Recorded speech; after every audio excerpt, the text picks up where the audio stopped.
Yo, what's going on, everybody? It is Thursday, the 16th of March, and I'm going to do this quick middle of the day update.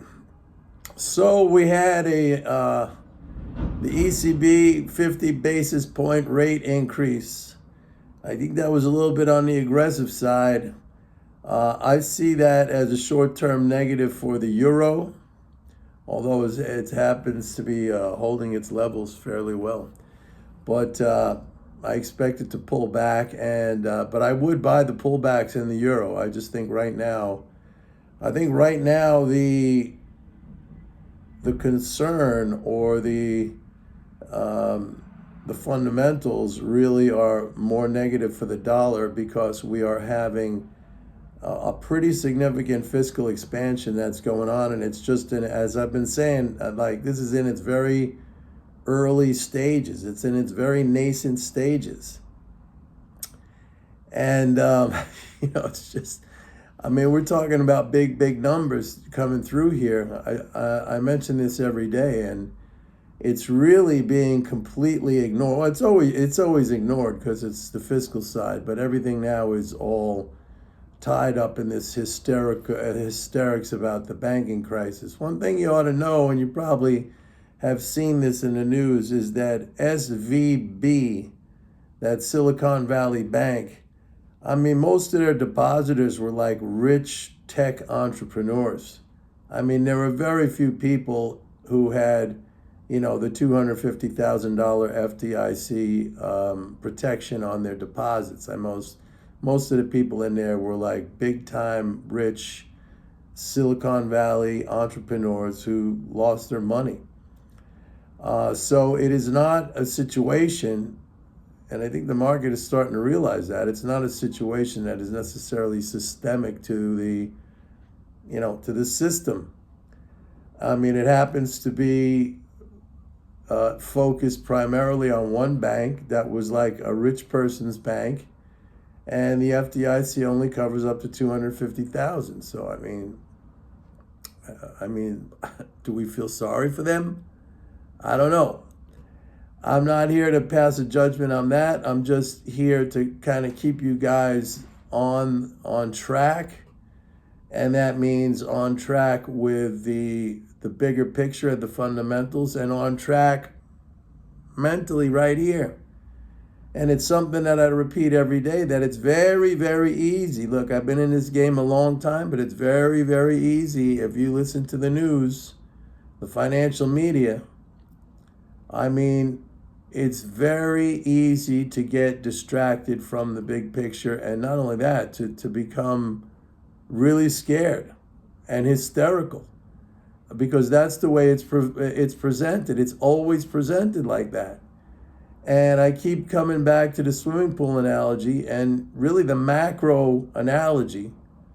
I should be like an astrophysicist because, what I do is just really look at the big picture. It's like I got what's the telescope, not the Hubble. There's the other one that they put out there, which is like, a million miles away, and it could see so deep into space. I'm just like, if the government is spending 7, 8, 9 trillion leading spending flows, I mean, fires could pop up. You think about it. You think about, my father was a fireman, a New York City fireman. He used to tell me about, and this is going back in the late 60s and early 70s, they came out with these pumpers, these engines.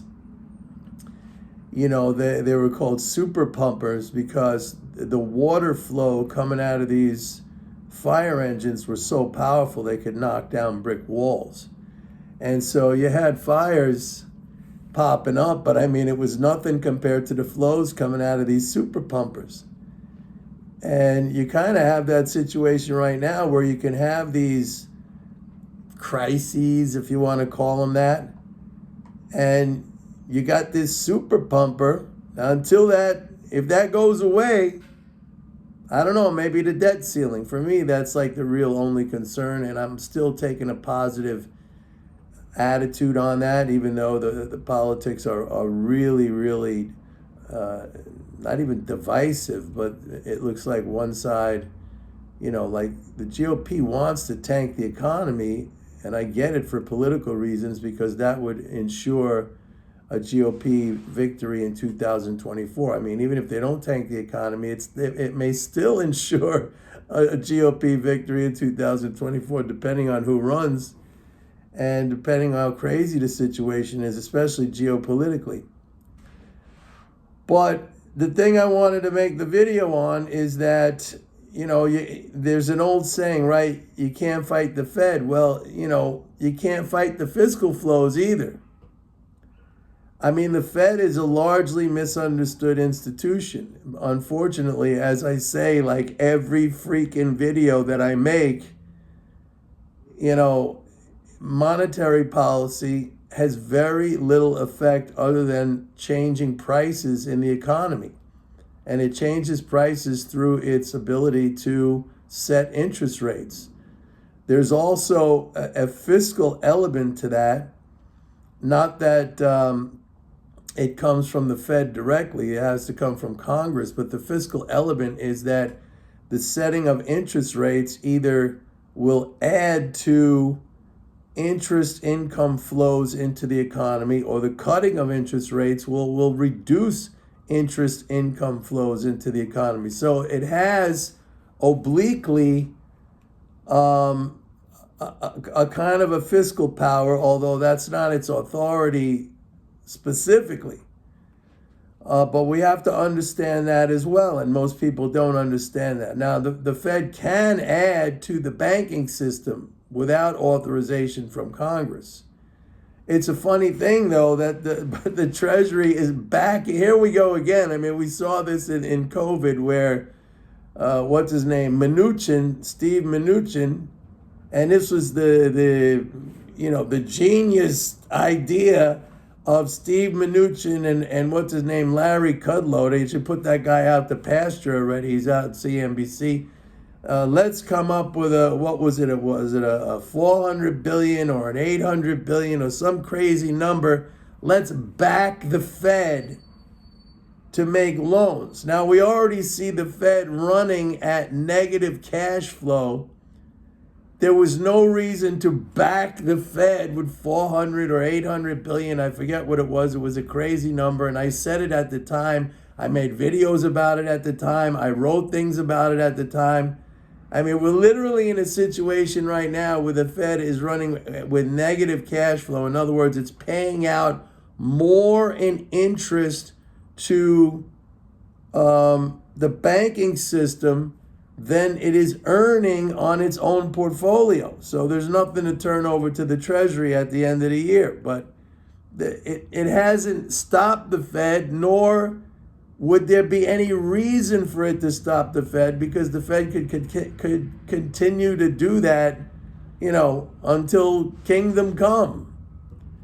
But yet the genius idea, and then of course, Kudlow and Mnuchin, when they came up with this idea, then of course the other politicians were saying, well, you're giving all this money to back the Fed, which is ludicrous, doesn't need any backing. It was created for the sole purpose of being there as the backstop, okay?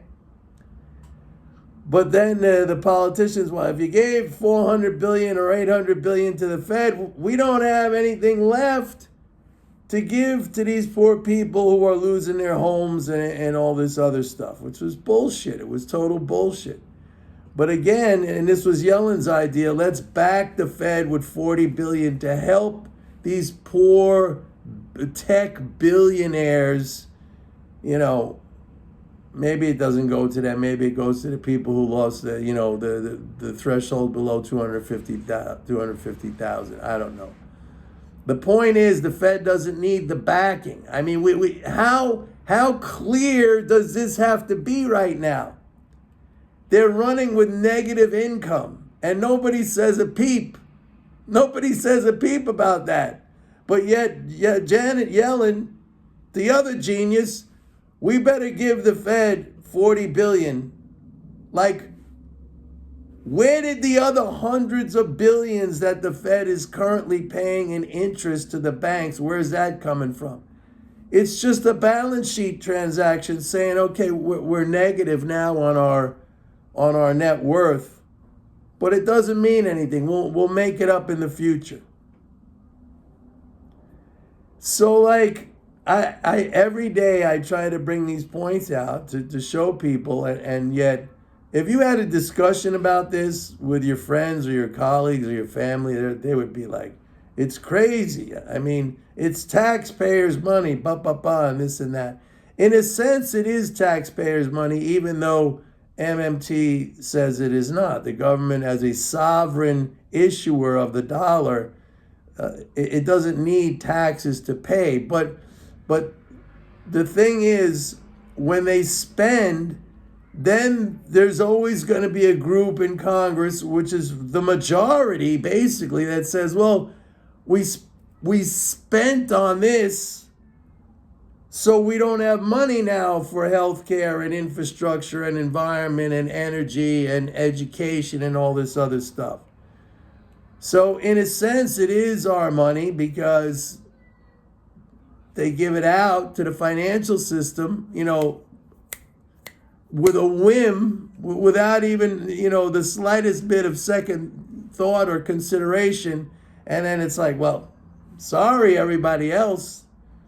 You want Medicare for all? You can't have that. I mean, we just had to give, 40 billion to SVB or whoever it is.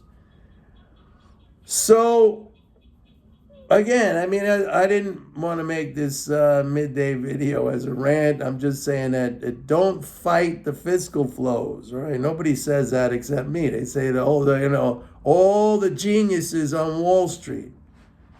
And I've been down there for over 40. I know them. No, all the genius that's their big fancy saying that they think, they're being really smart when they say things like that. They completely don't understand it. So I'll give you another update later on.